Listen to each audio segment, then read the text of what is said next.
Great. Hi, Dr. Rob. We have questions waiting for us. So I'm going to put the first one in the answered so you can see it. So this is appears to be from a male. Lifelong difficulty getting into any romantic relationships at all. Very shy with poor social skills. Live in sexual fantasy world mostly, some porn. Always seeking women out of my league. Do you treat addiction to sexual fantasy like addiction to porn? And then the next question is, what are recommended next steps to achieving real life romance and or sex? That's a great question. And we see a lot of people that struggle with fantasy. So, but this puts it in a different perspective. So, Well, what I like about the question, I agree with you, Tammy, is you're not really talking so much about just the porn, but you're talking about what's behind it, which is disappearing into something that does not allow you to have a meaningful relationship. And disappearing into fantasy is porn. It's not real. It's not, there's no one in the room, so it is a fantasy.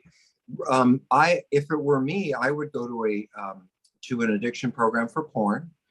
There is a Porn Addicts Anonymous. There's a Sex and Porn Addicts Anonymous.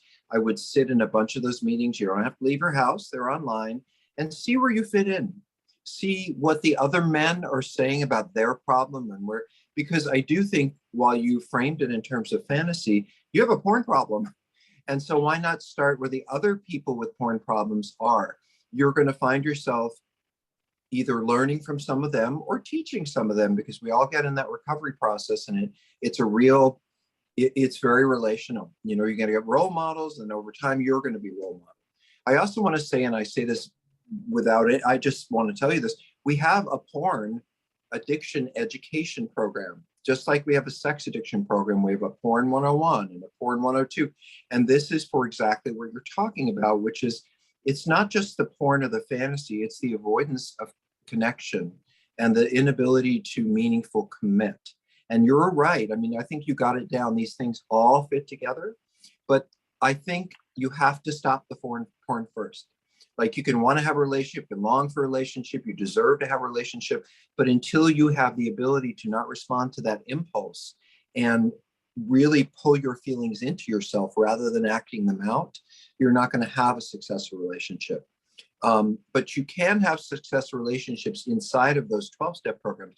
I learned how to get along with people, how to ask for help, like a sponsor, how to give help to other people, how to structure my life in a way in there. And I was single for a long time before I figured that out. So I absolutely think you can get where you want to get.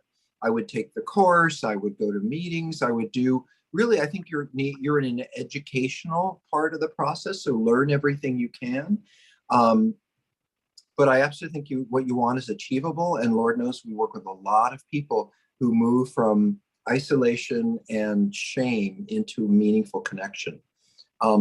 One more thing that we say in 12-step programs, if you get in there, if you want to have a relationship, buy a plant. If you can keep the plant fed and keep the plant alive, it means you're attending to something, you're responding to something, you're responsible. Then get a dog or a cat and make sure you can take care of them. Well, I don't know about fish. Because when a fish dies, I don't feel that bad. But if a dog or cat were to die, I'd feel horrified. So in any case, get yourself a pet and see if you can come home on time and feed them and make sure they're in your heart and your mind. And I think that, and then try people, because some of us don't even take care of ourselves, no less the things that are around us. And I love the idea of start with a plant. That just makes so much sense to me. Anyway, Tammy, what are your thoughts? Well, a number of things. First of all, that the work group. So we've got the next sex addiction 101 level 1 starting December 2nd, but the next porn addiction 101 level 1 starts, I think, December 7th. So those are both on seekingintegrity.com. You'll see them under the online lectures and work groups. So 6-week courses, very helpful, structured, and connection with other people. So I do think that that's a great idea. I did pick up on the always seeking women out of my league. And I thought, wow, that feels like if I'm always doing that, then I never have to really engage with them because I'm already setting myself up for it not working out. So, and then Dr. Rob talked about going to 12-step and meeting other people. He wasn't talking about dating within 12 steps. He was talking about connection with other people, having a sponsor, doing Social connection. When I first got sober, A, I was young, B, I needed a social life. And so everybody, like, we did stuff together as a group, but it wasn't dating, within the group. It was just being social, and learning to have fun in a different way and making connections. And we were all awkward. We were all, like, it was an issue, probably across the board for all of us, but we learned as a group, and supporting each other and giving each other the space and help for that. So I really do think that you can learn a lot with that as well. But you're here. That was a great first step. And then, we've got men's drop-in groups throughout the week. I mentioned the internal family systems one is tomorrow morning, and then there's another group on Thursday morning. Attachment wounds is Friday morning, group Sunday night. So all kinds of groups where you can connect. Other webinars. Dr. David's is on Wednesday night. So lots of stuff, but keep coming back. But I think addressing that porn addiction first is a great place to start. So I just wanted to add one more thing, which is, a lot of people say, well, I just need to go to the therapist, or I just need to go to the right therapist. And, therapy is really helpful over time in 1 hour a week, and you're learning and you're having insight and you get support. But if you really want to recover from addiction, it doesn't work one-on-one. It takes a group. It takes a bunch of people coming together with the same problem and trying to figure it out together with rules and structure. So people say, well, why didn't you go to 12-step if you're going to therapy? Because therapy isn't it. It's only part of it. And what we say, and I think it's true, is you can have all the insight in the world. You can understand everything that happened to you in childhood and how you acted out as an adult. But that doesn't stop you from being in fantasy and porn. It doesn't teach you how to have a relationship. So these pieces go together. But I think and if you're in group therapy, I mean, it's okay, he's working in a group or she's working in a group. But just doing therapy, as much as I love doing it for years, I don't think that's a sole way to help yourself. Tami, do you mind if just for a second I run to the restroom and I'll be right back? Okay. Sorry to keep you. Can you listen? I can listen. Okay, I mean, I'm going to read the next question. I feel like your mom. Like, will you listen? Yes, I will absolutely listen. Okay. So the next question is, porn-induced erectile dysfunction, so PIED, from well over 20 years of porn, cybersex, and masturbation in a man now 70. After sobriety from porn and masturbation, would erectile function return? How long would it take? So that's a great question. And what I'm hearing is 20 years of porn and cybersex and masturbation. So a 70-year-old man tied, and then how long would it take? And I'm assuming you've been to your medical doctor to make sure there isn't other things going on, as far as that goes as well. But yeah, so thoughts on? Well, I agree with you, Tami. I go to getting older. If I was performing the way I did at 20, I'd probably die from the amount of exercise it would take. But sex for older people, and this is very frequent, is men might not get erections, or they don't get erections like they used to. Or so, while I understand that the porn and the cybersex and all of that has left you with that being your sole outlet and not really feeling you could have much left for other people, as Tami said, you have to accept aging. You might want to go see a doctor. And there are things for you to say, oh, I blame the porn and the cybersex. That may be true, but it may not. And, I really, the first place we go is have you seen someone to make sure you're physically healthy before you start working on this? So can erectile function come back? Of course it can. How long will it take? There is no timeline on that because everybody's body is different. And, I know people who can start doing it again in 3 weeks, and I know people who it takes 3 months. But I do know, and I think this is absolutely wrong, is to say, oh, well, in 90 days, this is going to happen, or 45 days. Our brains are different. Our bodies are different. The way we think is different. And when these healthy things come back, it's going to be different. Tami might say, well, how long does it take someone to get out of withdrawal when they're using drugs?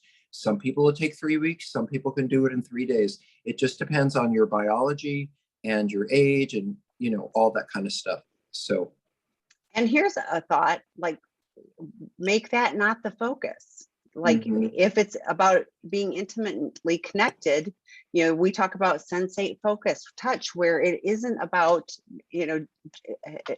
erectile function, it's about connection.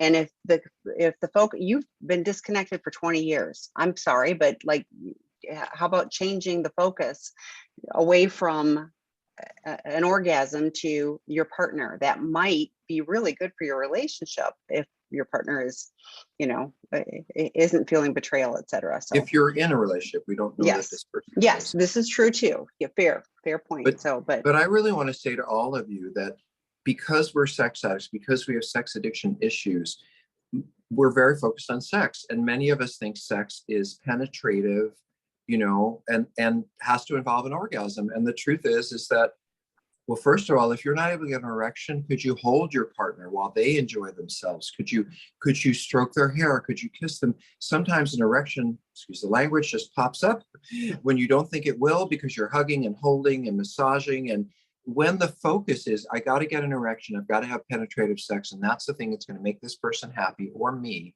I agree with Tami. I think it's missing the forest for the trees, or what do you say, not seeing the forest for the trees. And so we're trying to give you some direction that might make it broader than just simply what you're talking about. And that goes to the porn addict who's in fantasy all the time too. so the next question, my husband and I have agreed to have a weekly meeting where he updates me on his progress. Can you tell us how to make it work well? Because it tends to devolve. I get mad at him and he gets frustrated. Any help in structuring it? Well, I first of all, I wouldn't do this every week. I would do it every day, or I would do it 4 times a week. Or, if you're working on communication and working through difficult struggles, I don't think an hour a week, like I said about therapy, why can't you so a couple of things. Take 25 minutes, take a half an hour. Don't take an hour, don't take 3 hours, but take a short enough amount of time where you can say what you need to say, you can feel like you're heard, and then switch to the other person. Because the purpose of this is not to get into huge arguments. The purpose of it is just to be heard and communicate. The other piece I would add is what we call empathic listening. It's an essential to improve relationships, which is if Tami says, I went to the store today and I was so frustrated with it and I just left without any groceries, then I say, what I heard you say is that you were frustrated today and you had trouble at the grocery store. I don't say, well, what I think you should do, or you're always having problems at the grocery. You have to make sure that you have it right. And when I say to Tami, oh, okay, so I heard you say you're having a problem at the grocery store, she feels reassured. Oh, okay, this person's actually interested in what I have to say. So a couple of things: sit across from each other for half an hour, 4 or 5 times a week. Make sure there's no one else around. Make sure you don't have to jump up and do something. Make sure you're not going to answer the phone, and pick someone to share. You might even write down, here's a couple of things I want to talk about, so that it doesn't devolve. So you keep focused on your discussion. One of the things I'm good at is I do consultations for couples, and I just got off one with a really sad couple, Tami. It's hard for me because they have kids. But anyway, when I do a consultation, the couples, of course, they want to get to this and they want to get to that. And I have to say, hey, let's just focus on the problem. Let's just focus on what's going on now, because everybody who's struggling can get lost. One of the things we say, by the way, in basic therapy, forget sex addiction, is don't throw the past at someone you're upset with about something in the present. If you're upset that someone's not walking to the dog, don't say, well, you didn't do this and you didn't do that, and 3 years ago and 5 years ago. And that's not helpful. Then you put them in a position of just being able to defend themselves. It may be true that things happened in the past, but what your focus is what are we doing now? And what are the problems today? And not throwing everything but the kitchen sink in. I'd write the rules on a piece of paper and make sure they're on the wall next to you. Remember, we're not supposed to do this. Boundaries, structure, write it out, make sure it's clear, shorten your discussions, and make sure you're letting your partner know that you hear what they have to say. That's my stuff. And I hear that he's going to update me on his progress. I don't hear it being a give and take. So like, and you know what? If I'm in gratitude, if I can think of one thing I'm grateful for, that shifts the things for me too. So rather than it being a laundry list of where he's failing, perhaps it's, here's something that I'm proud of this week, or here, I see that you're trying this week. Rob, I really see, you tried really hard, and I'm grateful that you showed up for that meet, whatever. But the more that it helps diffuse it. So I really like the 20 minutes, 25 minutes, but like not have it be a thing and have it be contained. And you know what? If there's unfinished business, that can be put on and then we can talk about it the next time. But it isn't this long drawn out that we both dread because it's always going to be horrible kind of thing. So, but look for the victories as well as, the accountability. So, but I also think it's about you. Where are you? And like, I was feeling really triggered by, when I was driving to the grocery store, because I had a bad time at the grocery store because I saw that, whatever. Whatever. But then he's also hearing from you and he's learning to have to process in how you're feeling as well. It's a give and take. It's communication, not just him doing the checklist, which feels a little bit, I get it, but it also feels a little bit like you get put in the parental role of like, he's bringing you his homework, and so if it can be more of of the two of you doing this to nurture your relationship and to have accountability and to, I think it could be really, well, I know it can be very valuable for couples. So I wanted to add a couple of things really. One of them is, what is the purpose of this? Why are you sitting down and talking? If the purpose is, I want to find out more information, that's not productive. This isn't a detective opportunity for you to learn more. This is an opportunity for you to understand each other. You want a disclosure. You want to talk about the problem. This isn't the place for that. This is the place to talk about what's going on with you and how the relationship is affected. And by the way, here's another way two more ways to not get into conflict. One, and this is an important one, don't interrupt each other. Let the person say what they have to say and then respond. Don't interrupt while they're speaking. That's not helpful. It creates problems. And the other is, maybe Monday he speaks and maybe Tuesday you speak. And so there's really no opportunity for them to be all this drama. I also strongly recommend keep a pad and a piece of paper next to you. You may not, what I say may raise questions for you, but it may not be the time to answer them because it's my night or your night. So write your questions down. And the next time you talk, say, I have some leftover questions from last time we met. Keep your rules. Don't say, well, let's talk for another hour because something came up for me. I really think creating rules and sticking to the rules is going to keep the spouse out of being a parole officer. And as Tami said, keep the addict from turning into a child who has to, admit that they took cookies from the cookie jar. So the next question is interesting because we basically talked about it last week, but I think it deserves a little retouch. So I was on your webinar last week, married for 32 years. D-Day was March. I found out my husband was acting out with 99% of the same sex, all of our marriage. He was tampered with as a young boy. Dr. Weiss said last week he is a homosexual, which you never label. It's one of those. Well, I said walks like a duck, talks like a duck. He's right. Probably a duck. If you had sex with 500 men and 2 women, right. You just got to be able to reach a conclusion from that. Right. And I also said that, sorry, Tami, that your husband is going to make every attempt to convince you that it's not true. You're going to have to trust what you feel and not what he says. Sorry, Tami.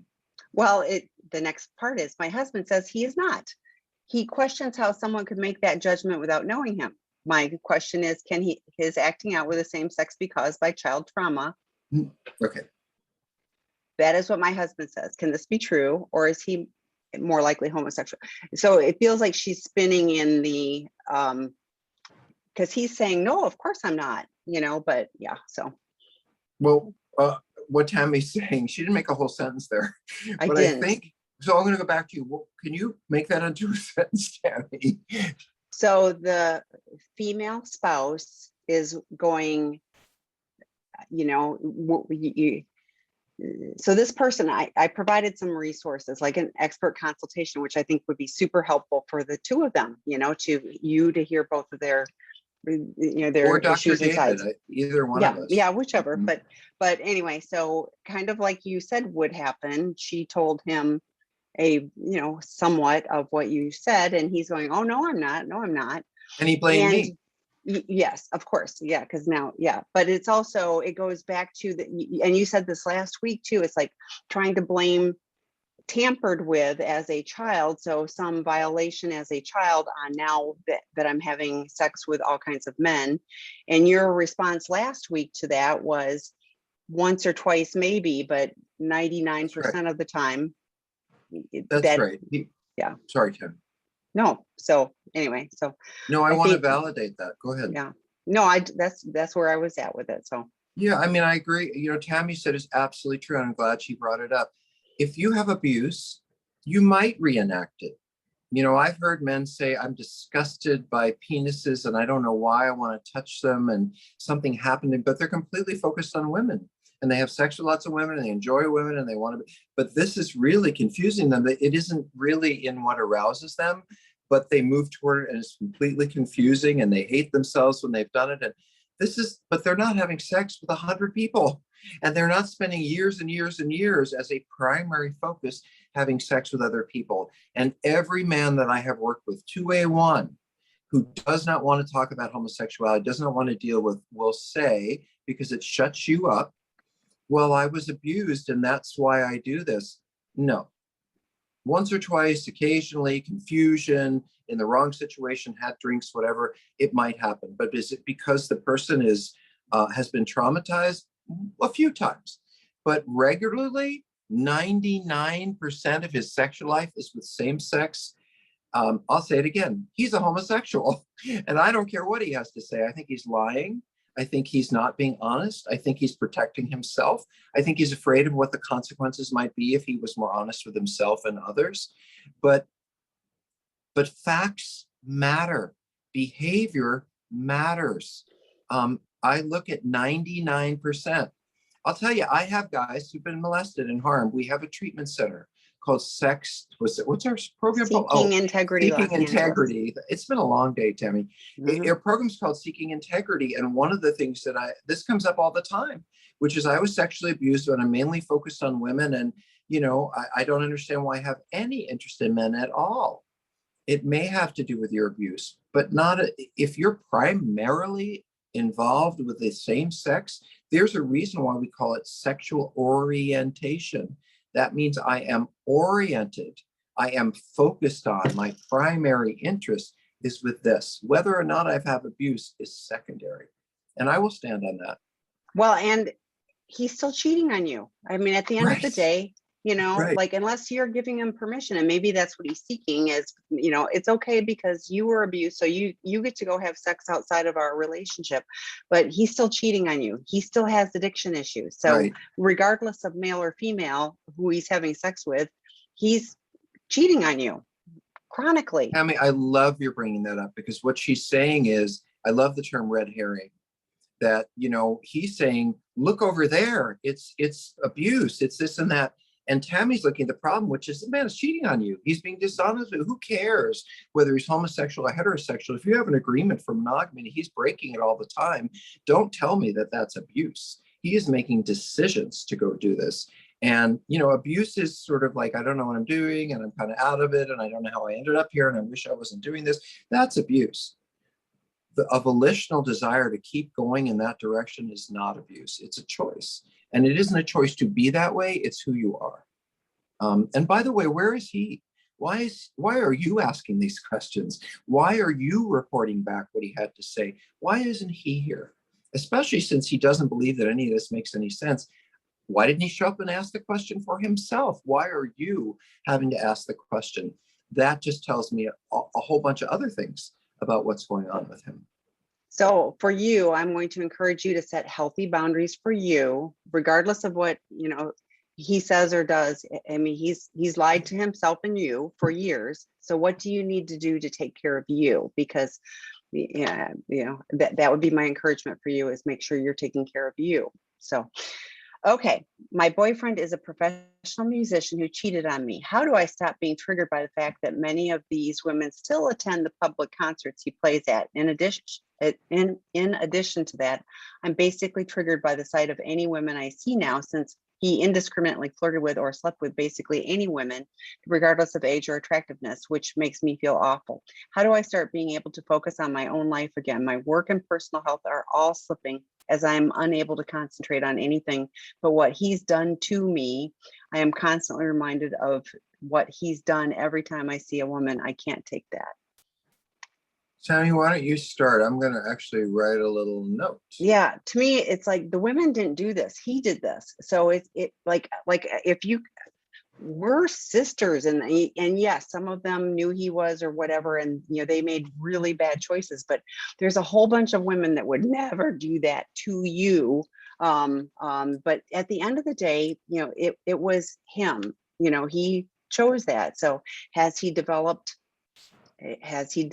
different habits? Is he accountable? Is he, what is he doing for his recovery and to build safety for you? I hope that, as he enters these public things, that it is, he's accountable to his sponsor. He's, texting you or whatever, whatever you need for safety for you as part of his, of his profession. But it's up to him to have the boundaries for his life and his accountability with his, with his recovery team in order to be different. But I would really encourage you to lean into the support with other betrayed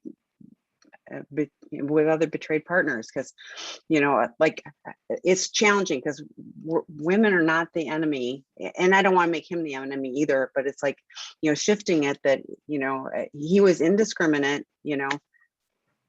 Yes. It isn't us women, it is him and his choices. So that is triggering for you. Do you think, Tami, that what I wrote came across to everyone? Because I often don't do that right. Make sure you get STD tested, and don't have sex with him without a condom. You have no idea what he is doing. So I've worked with many musicians. Some of them famous have come to treatment centers that I've run or managed. And I have to tell you that musicians they're on the road all the time, and they're lonely. And there are a lot of people going, ooh, he's attractive. Ooh, he's on the stage. Ooh. I would not feel trusting of this situation at all. I think that you should notice the fact that you are not focusing on your life, that your work is slipping, that you're unable to concentrate. If you feel trusting, that wouldn't be the case. So what I would say is trust your feelings, which is, even if there's nothing going on, this isn't comfortable for you. This doesn't feel right for you. He's going right back to where he was acting out. Now he's saying, I'm not. I wrote about condoms for a reason. You have no idea what he's doing out there. And I would trust my uncomfortable feelings. I don't mean to say he's not a good person, but that's a very vulnerable situation. So I just want to say this. There are two situations where a sex addict are most likely to act out. Number one, when we have unstructured time alone. So my spouse took the kids and went away for Thanksgiving weekend because I had to do some work, and I've got 3 days by myself, very likely to act out. So unstructured time alone. Number two, travel. That is the number two time when we act out, because we think nobody's around, and honestly, we're often quite lonely, but we don't pay attention. We don't know where it's coming from. But travel and unstructured time are what we act out over. And you're talking about a guy who has a lot of unstructured time when he's on the road, unless he's performing, and he's traveling. So Tami didn't say this, but I would want to be absolutely certain that he's going to meetings when he's on the road. I know when I used to travel, I would find out where a meeting was. Now we have Zoom, but I would find out there was a meeting. And by the way, it was always great because people say, oh, you're from there? It was actually kind of fun. You get to be a little star because you come all the way to their meeting. But nonetheless, I would be reassured by what he is doing. Is he going to groups? Is he this and that? Is he willing to make sure you're on the road with him? Is he willing to go on the road less? I don't know what the answers are, but unless you see an active participation in recovery and actually doing things that he's glad to tell you about, I would be concerned, and I would trust your concerns. Yes, that's my point, is he needs to help you have safety, and I don't hear that being the case. Right, but and it's not hear, by the being way, triggered by women. I mean, it isn't just it's him, it's his behavior. So women are attractive to men who are heterosexual. there's nothing wrong with being attracted. It's what you do with it that matters. So the next question, I'm in the early hypersexual stage of my journey. We are 4 months since D-Day. Am I postponing his recovery by continuing to have regular sex with my sex addiction husband? Well, I'll tell you what I tell every spouse who's in this situation. By the way, this is a partner, right? Tami, do I have that right? Yes. Okay, you guys don't have hypersexual stages of your journey. What you have is a great fear that this person is going to go away from you again. And so if someone's in early recovery, it is not at all unusual for a spouse to move toward a lot of sex, because on some level, they feel safe. They feel like they can control whether this person is, like, if I'm having lots of sex with you, you're going to be satisfied and you're not going to go to other people, which is not true. But we think, spouses think that way.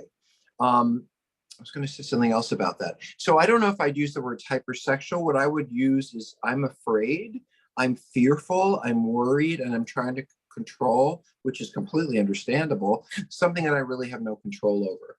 And there's something else about that. Oh, the thing that I say to every spouse, and I really want you gentlemen and ladies to hear this, those of you who are being cheated on, why would you have sex with someone you don't trust? And if you don't feel trusting of this person, because you're saying, am I postponing recovery? That means you're not necessarily sure that they're in recovery. Maybe, and by the way, you're saying maybe it's my fault, which, by the way, it is never a partner's fault ever. If I choose to drink or act out, that is always my decision. So I think this partner's taking way too much responsibility for the addict's behavior. And on top of that, they're having sex with someone they don't trust. And on top of that, what's underneath there somewhere is a need for control, a need for safety that is being played out by sex. There is one more thing I want to say that does come up for spouses, which is I have also heard from spouses, I'm having a lot of sex with this person. And the reason is I felt so distant from them because they weren't being honest. And now, even though I know these horrible things, I feel like I know who they are. I know what's going on. And so I feel more connected to them. Great, go for a walk. But having sex with somebody because you're feeling safer with them when they've ruined your life is not a particularly good idea. Yeah. So am I postponing his recovery? To me, it was like, okay, so what is he doing for his recovery? Because if you're there constantly and, dopamine and everything else, does he have to do anything for his recovery? So, or is he just, you're being it? And I hear this, and I want to say this as kindly as I can. If you're the substitute for his acting out now, like he's still in fantasy, then he's still not really with you, and you're having sex with him, but you're the vessel, shall I say? You're not.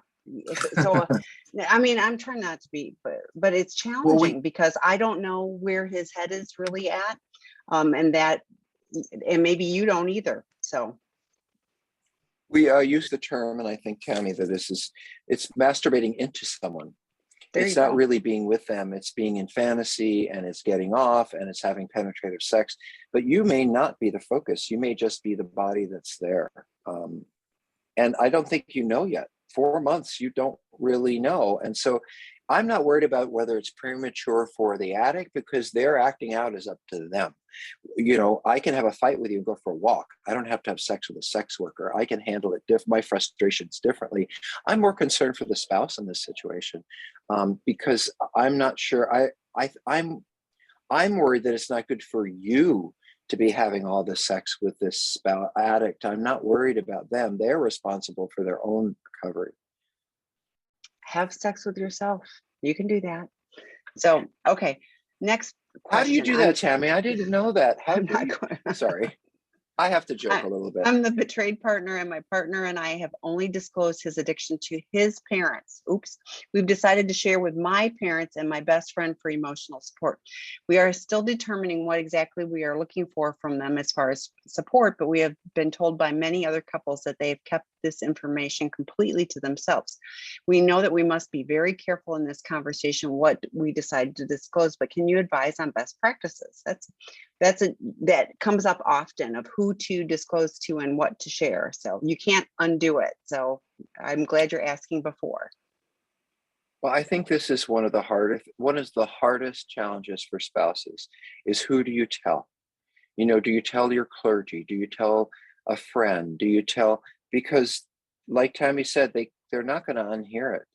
And especially with family members, you do realize that if you stay together, you're going to be facing your parents every Thanksgiving, every, you know, whatever those are, and they're going to be thinking, you know, I just, how do I say this? I think there are many people that you can talk to about this, especially if you're in a recovering couple. I worry about telling family members that you're going to see for the next 20 years, because, you know, your father-in-law is never going to feel safe with this man who is married to his daughter. Never again. He's always going to feel protective. He's always going to worry about this, you know, and so when you say careful in this conversation, all I would say to a parent, this is me, is we're having some troubles, we're really struggling. I hope we can work it through. We're in therapy, but I don't know that I want to tell my parents about my sexual life. I mean, that's my problem. You know, I don't, as a 30-year-old man, want to tell my 60-year-old parents what I'm doing or how I'm cheating, or I don't think that's their role. If you want support, go to people who have the same problem as you, because they will relate to you. Your parents may have been faithful for 40 years. They have no idea what to say or do. You can get support, but I'm not sure that's where you want to get it. And like Tammy said, we run betrayed partners groups. They're free. We're about to do an educational support group like Betrayed Partners 101. We are we're aware of what's needed, but I don't think you have enough guidance by peers, because they, like I said, in 12-step meetings, there's some people ahead of you, there's some people a little behind. There would be people who've had to ask these questions. I'm glad you're here asking them, but I'm a little concerned that I don't see anything about your recovery, your therapy, your taking care of yourself in some way that would help you find people to support you that may not be so close to you in a way that might come back to you later, if that makes any sense. Yeah. So my best practices, I would say, be very careful. Yeah, and I think it is challenging because, you know, parents absolutely will. Well, I've had it go both ways. I was gonna say absolutely will defend you, the partner, but I had somebody who said that her mother was like, "What did you do wrong?" You know, so it completely backfired. They didn't get. Not only did they not get support, it They you got know, it blamed. was yeah. So it is super. I'm with Dr. Rob. It's like, we're struggling right now. We're doing some work on it. You know, if he's going away to treatment, it's like he's going to go do some personal work. I mean, it's that type of conversation. And, you know, you can always unpack a little more, but you can, you know, once it's out, you know, you can't you can't unsay it. So And I want to add to that, Tammy, if it's okay. I have a bottom line rule about family members: don't tell your children. Don't tell your children at any age, even if they're 35. No child wants to hear about their parents' sex life. No child wants to hear that one of you cheated on the other, because then they want to take sides. Tammy and I have seen situations where really loving couples were doing hard work to work it out, but the kids were, Mom, you shouldn't be back with him. And we want, you know, because it's not their job. Again, we're having some troubles. We're not really getting along. We're arguing. Great. We're in therapy together. Fantastic. But it is not your children. And I've seen an angry spouse say, I'm going to screw you over. I'm going to tell your kids. I'm going to tell your boss. I would not suggest doing disclosure to anyone out of anger or as a threat. I think that will come back to you, as Tammy said, in a really big way that you don't want it to. Can I just put out one thing, Tammy, that's yes, unrelated?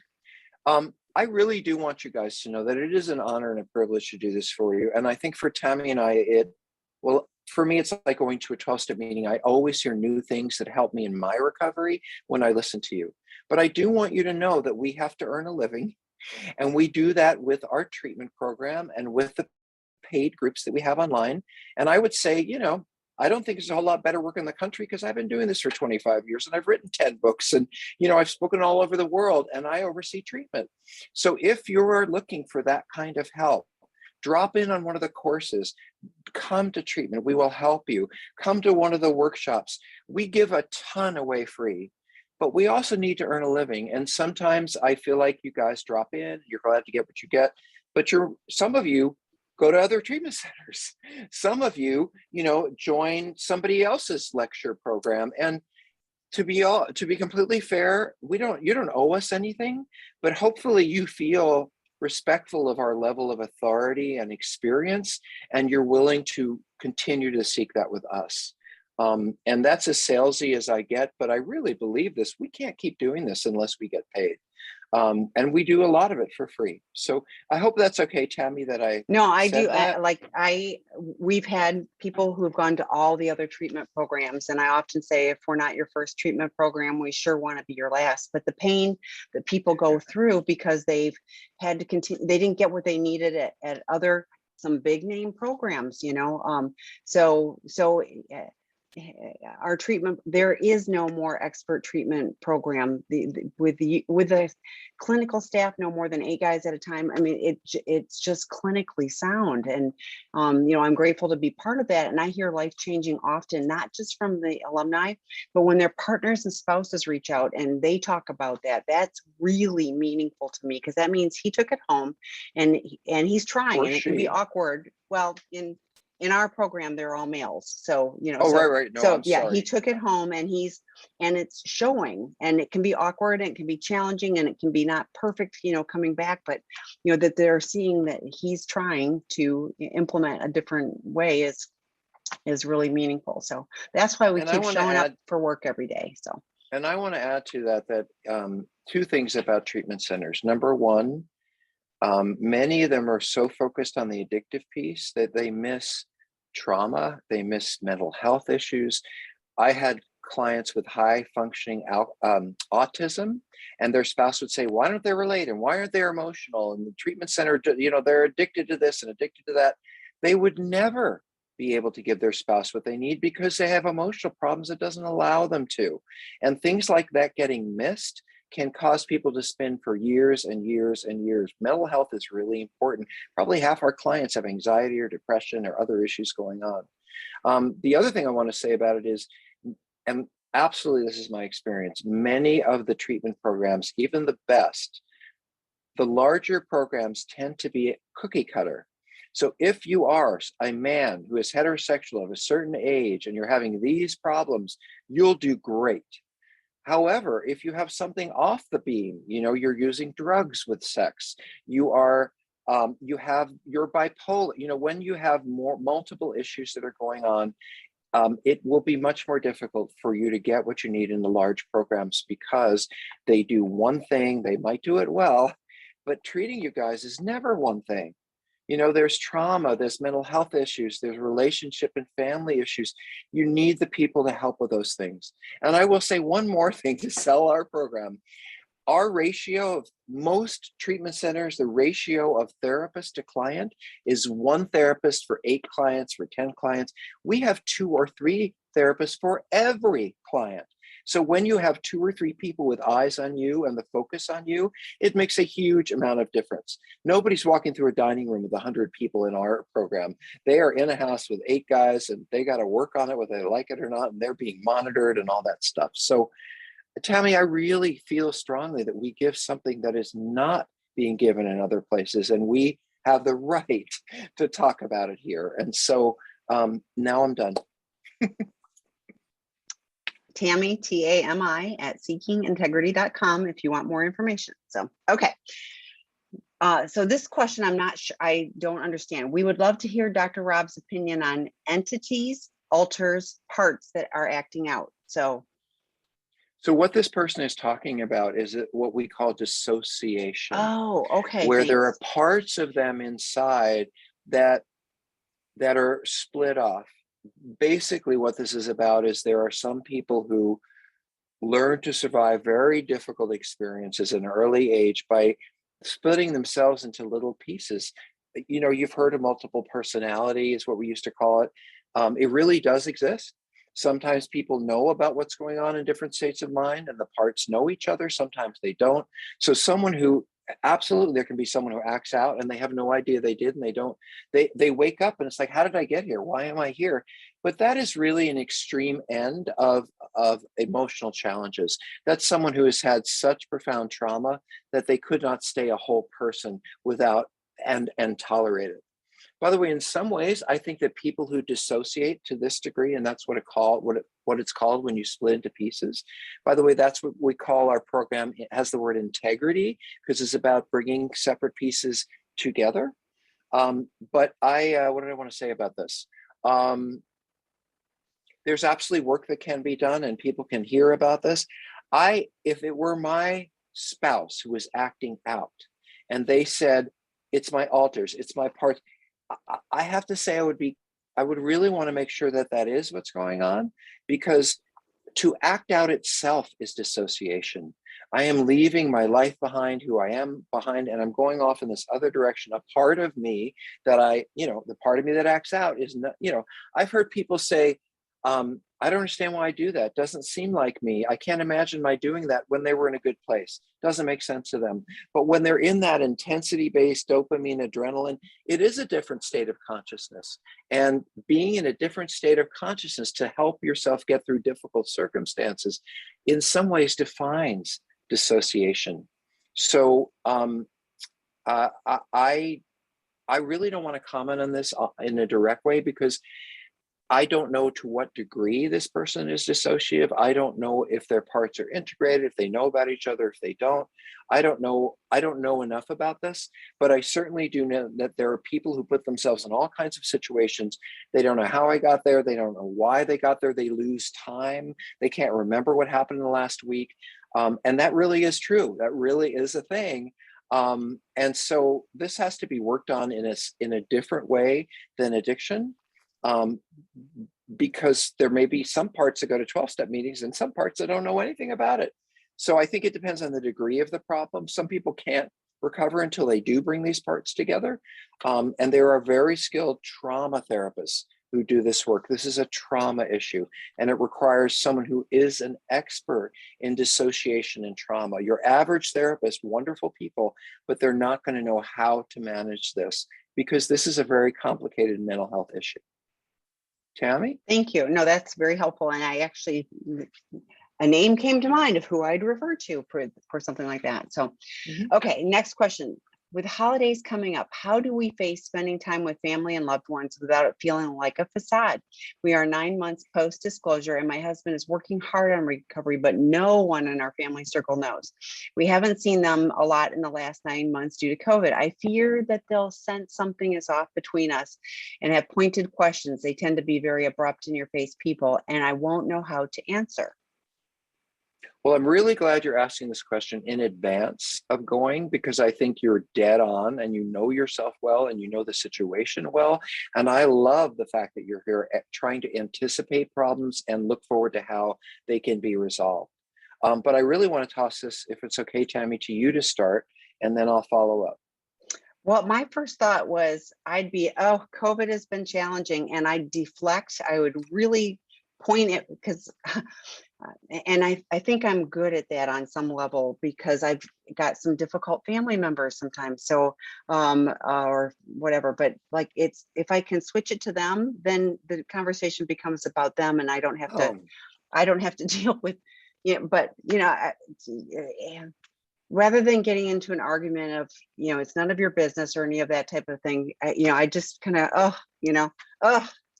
Everybody's got problems. We're working on COVID, but tell me more about you. And you know what? Most of them are happy to tell about them. So that would probably be my solution. But like, I don't do well with people prying into things that they don't need to know about. But I also don't, you don't need to make it worse, and you don't need to feel uncomfortable. You just go, I think that I would put this on the list of things, along with religion and politics, I would put this on the list of things that simply don't need to be talked about and are only going to create, look, I don't go to the holidays to create tension. Sometimes it happens, but the goal is to connect and catch up and share love and fun. So I really do your best to not engage in this. By the way, I don't know, this has always been important to me. Whenever I visited family, I stayed in a hotel. I wanted to be able to leave when I wanted to leave. I wanted to be able to come when I wanted to come and arrive. I didn't want to be in a situation where I felt like I was staying there. And so we had to talk till 9 o'clock. I wanted more control over the situation, and I found that to be very helpful. And by the way, families don't need to know why you're staying at the hotel. You can simply say it's more comfortable. I need a little more space. I don't want to, I don't want to mess up your bathroom. Whatever you need to say, they don't need to know it's because you drive them crazy. They drive you crazy. But on every level, this is really a question about how do I take care of myself during the holiday? And I agree with Tami. We have a saying in treatment, and the guys who are in treatment right now are listening to this. By the way, they know I'm coming in tomorrow. And so they're all kind of thinking, oh God, I'm going to see Dr. Rob. What's going to happen? So I'm running group tomorrow. Guys, it's going to be fine. I'm not going to hurt you. I'm going to go after the difficult stuff. But in any case, we have a saying in treatment, which is news, weather, and sports, which means when you're first engaging someone, when you're in a process of when you're at home and your kids are around and you're really dealing with these problem situations, move to, we talk about news, we talk about weather, we talk about sports, we talk about how the kids are doing. As Tami said, you can deflect.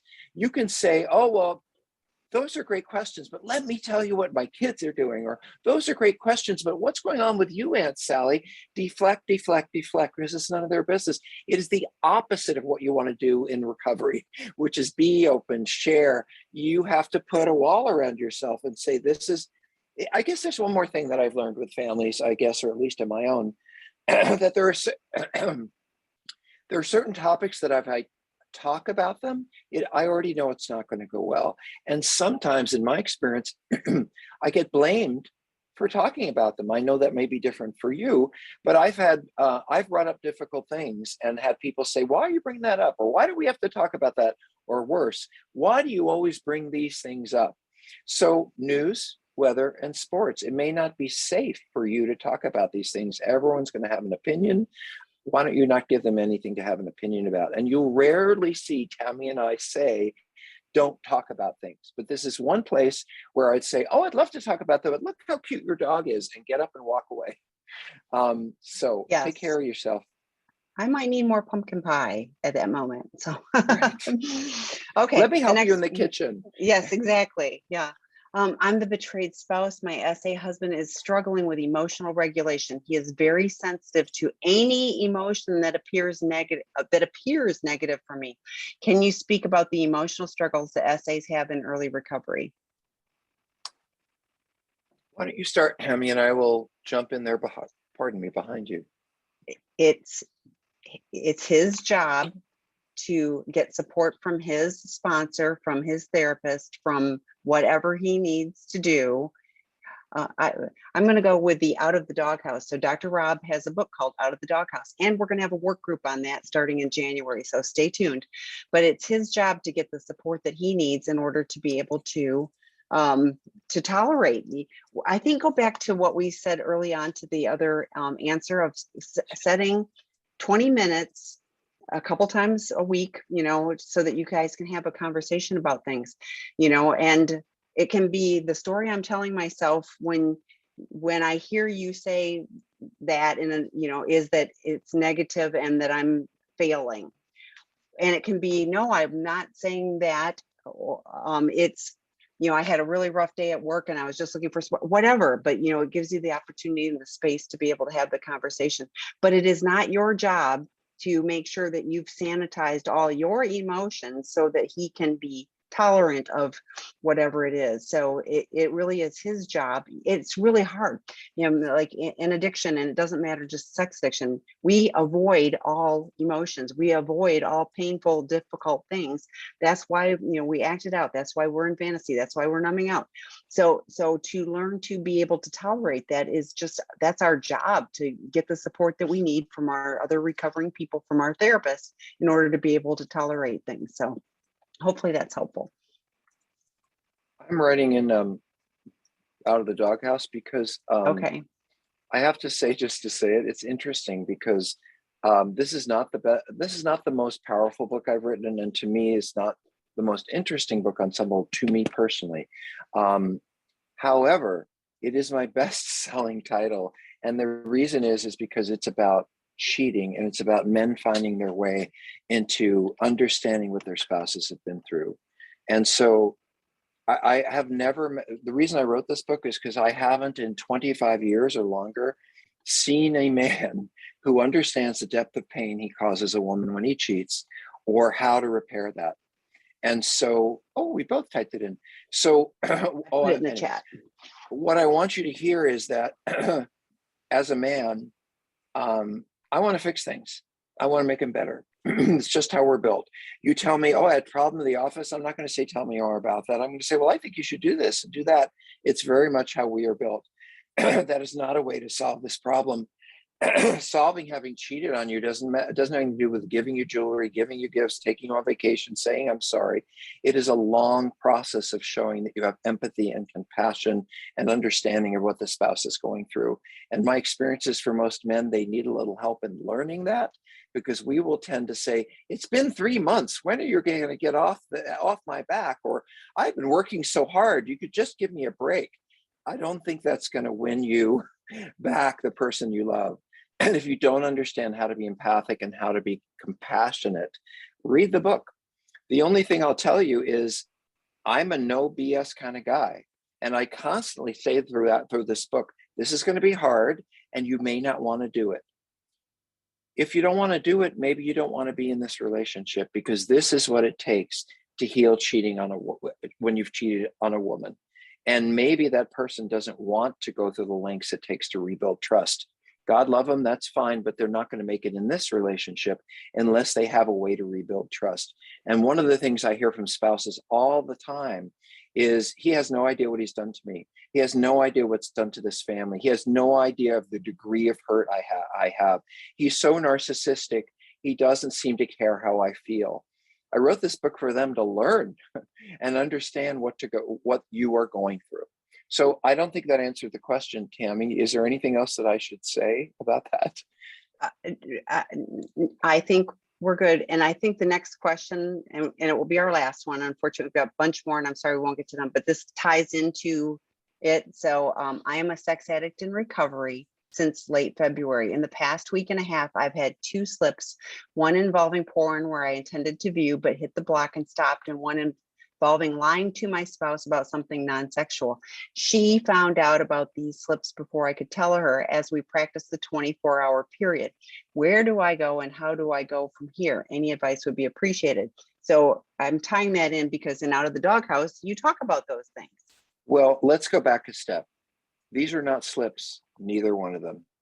They are not slips, and they should not be inside an inner circle. Going out there and driving through the wrong neighborhood of the red light district and saying, oh, this isn't good for me, and calling your sponsor or therapist and say, I'm driving through an area I shouldn't be in, and then getting out, that's recovery. Slips are, and I would be really clear, they are sexual. They have to do with sex. A slip is not, I lied to my spouse. A slip is not, I went to the wrong neighborhood. It is a slip if I got on the porn site and started looking at it. But if I'm thinking about it and I realize that I'm in trouble and I reach out, that's what I'm supposed to do. So I am concerned about a spouse that feels like if they're lied to, it's a slip. I hate if you're lied to. I don't want you to be lied to, but I'm not going to give up a year or 6 months of sexual sobriety, which is so incredibly meaningful, because I lied to you. Because what slipping is, it must be a sexual act. It's not even a sexual thought. It's not, oh, I looked at that person and I thought they were hot, and that's not a slip. Going up to them and talking to them and trying to get them in bed is a slip. So one of the things I have to do with the people that we work with is they're often saying, if I lie, it's a slip. If I come home late, it's a slip. If I curse at my spouse, those are not nice things to do, but those are warning signs that something is not going right. A slip must, by definition, be sexual. It's in some ways like being an alcoholic. I might do all kinds of things, yell at, scream, be late, whatever, but I haven't had a slip unless I drink or use. That's just how it goes. And unless I am actively being sexual in some way, it's not a slip. It is bad behavior.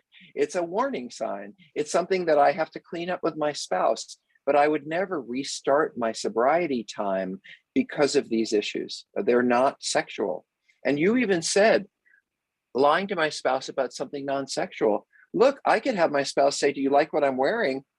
And I think it's awful, but I'm probably going to lie because it's not going to go well if it didn't fit them or whatever. But if they say, I love this color, I love the way it looks on me, and don't you think this is great?